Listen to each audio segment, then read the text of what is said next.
श्री राम के अनन्य भक्त हनुमान से जुड़ी कई कहानियां प्रचलित हैं, जिनमें उनके बल पराक्रम, बुद्धि चातुर्य और असामान्य साहसवृत्ति का परिचय मिलता है। भगवान शिव के अंश हनुमान अमर अजर बताए गए हैं। कलयुग में इनकी पूजा अर्चना त्वरित फलदायक बताई गई है।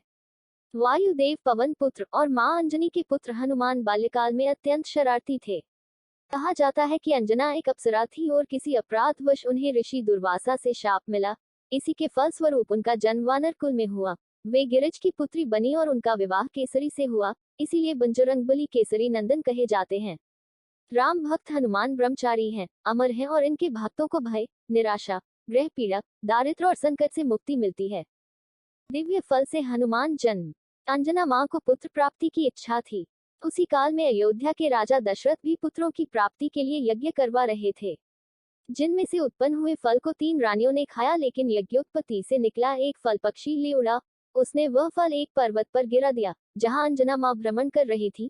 महादेव की प्रेरणा से उन्होंने उस फल को खाया, जिससे हनुमान जी का जन्म हुआ।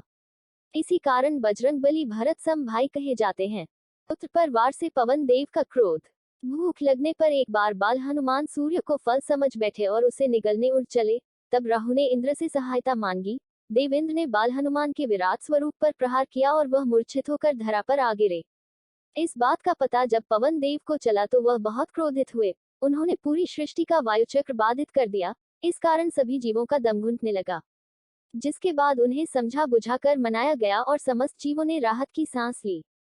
हनुमान जी अपनी शक्तियां क्यों भूल गए?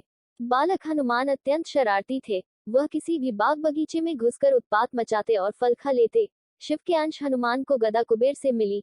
इसके अलावा उन्हें कई देवताओं से दिव्यास्त्र और विद्याएं प्राप्त थी। उत्सुकता और चंचलता वश बाल हनुमान ऋषियों को खूब सताते। कभी वह उनकी लंगोट फाड़ देते तो कभी कमंडल का पानी गिरा कर भाग जाते।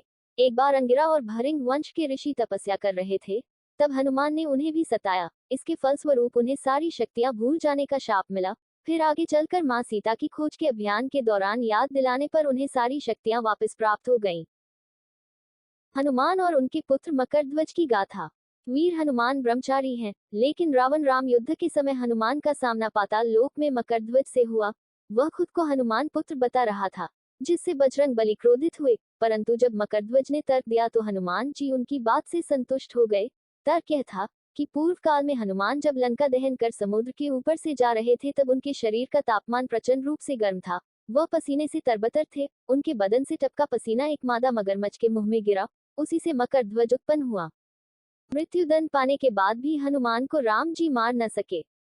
नारद जी ने ऋषिगण की आवभगत करने का कार्यभार हनुमान जी को सौंपा, लेकिन इन सब में से राम के गुरु विश्वामित्र का सत्कार न करने को कहा। हनुमान जी इस रहस्य को समझ नहीं पाए, लेकिन उन्होंने नारद जी की आज्ञा का पुनर्तः पालन किया, जिसके फलस्वरूप विश्वामित्र क्रोधित हुए और राम को हनुमान को मृत्यु दंड देने को कहा।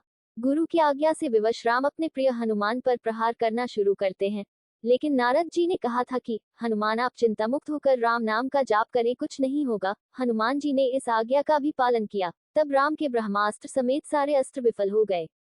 यह सब देखकर गुरु विश्वामित्र ने राम से इस घटना का विस्तारण जाना और अंत में हनुमान जी पर से उनका क्रोध समाप्त हो गया और उन्होंने अपना